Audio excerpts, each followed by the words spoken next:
Assalamualaikum warahmatullahi wabarakatuh. Kami dari kelompok 4 yang beranggotakan saya sendiri, Reza Wai Kurniawan, Melina Murni, dan Zauzi Gali. Kami akan mempresentasikan hasil PPT kami yang berjudul hadis ditinjau dari jumlah perawinya. Materi yang pertama akan saya jelaskan sendiri. Yang pertama, hadis mutawatir. Secara etimologi, kata mutawatir berarti mutatabi atau beriringan tanpa jarak. Dalam terminologi ilmu hadis, ia merupakan hadis yang diriwayatkan oleh orang banyak dan berdasarkan logika atau kebiasaan mustahil mereka akan sepakat untuk berdusta. B. Syarat hadis mutawatir. Yang pertama ada jumlah perawinya harus banyak. Para ulama berbeda pendapat dalam menentukan jumlah minimalnya, dan menurut pendapat yang terpilih minimal 10 perawi. Yang kedua, perawi yang banyak ini harus terdapat dalam semua tobaqat atau generasi sanad. Syarat yang ketiga adalah secara rasional dan menurut kebiasaan atau adat. Para perawi-perawi tersebut mustahil sepakat untuk berdusta. Selanjutnya akan dijelaskan oleh Melina Murni. Assalamualaikum warahmatullahi wabarakatuh. Baiklah, saya Melina Murni akan melanjutkan materi selanjutnya, yaitu hadis ahad. Hadis ahad adalah hadis yang jumlah rawinya tidak sampai pada jumlah mutawatir, tidak memenuhi syarat mutawatir, dan tidak pula sampai pada derajat mutawatir. Pembagian hadis ahad: jumlah rawi dari masing-masing tabaqah mungkin 1 atau 2 orang atau 3 orang atau malah lebih banyak, namun tidak sampai pada tingkat mutawatir. Pembagian hadis ahad.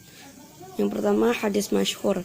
Menurut bahasa, masyhur berarti sesuatu yang sudah tersebar atau populer. Sedangkan menurut istilah adalah hadis yang diriwayatkan dari sahabat tetapi bilangannya tidak sampai pada tingkat mutawatir.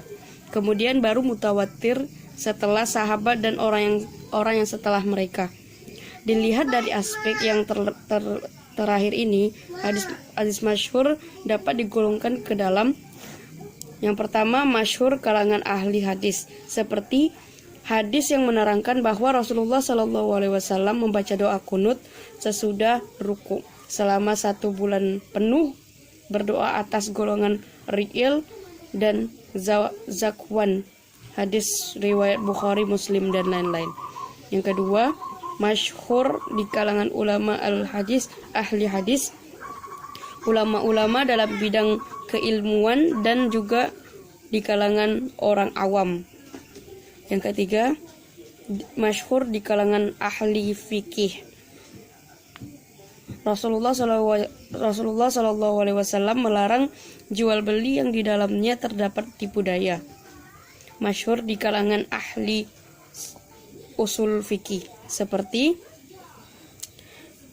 yang keempat, masyhur di kalangan ahli usul fikih, seperti apabila seseorang hakim memutuskan sesuatu perkara, kemudian dia beriktijah dan kemudian ijtihadnya benar, maka dia memperoleh 2 pahala.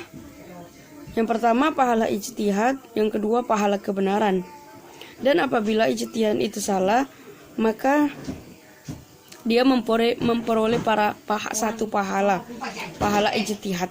Yang kelima, masyhur di kalangan ahli sufi, seperti aku pada mulanya adalah harta yang tersembunyi, kemudian aku ingin dikenal, maka kuciptakan makhluk dan memulai mereka pun mengenalku.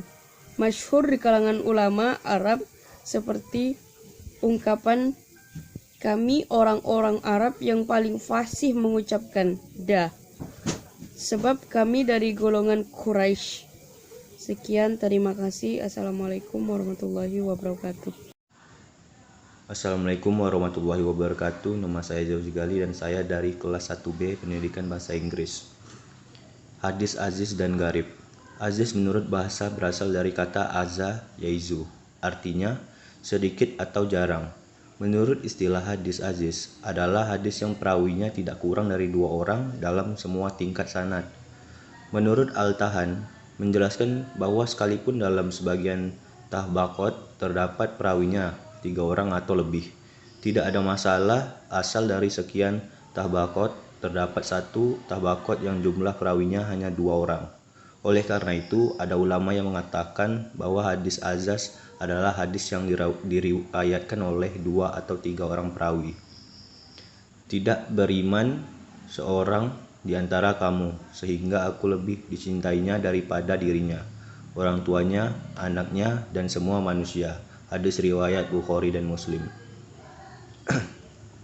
Adapun hadis gharib, menurut bahasa berarti al-munfarid, menyendiri. Dalam tradisi ilmu hadis, ia adalah hadis yang diriwayatkan oleh seorang perawi yang menyendiri dalam meriwayatkannya, baik yang menyendiri itu imamnya maupun selainnya.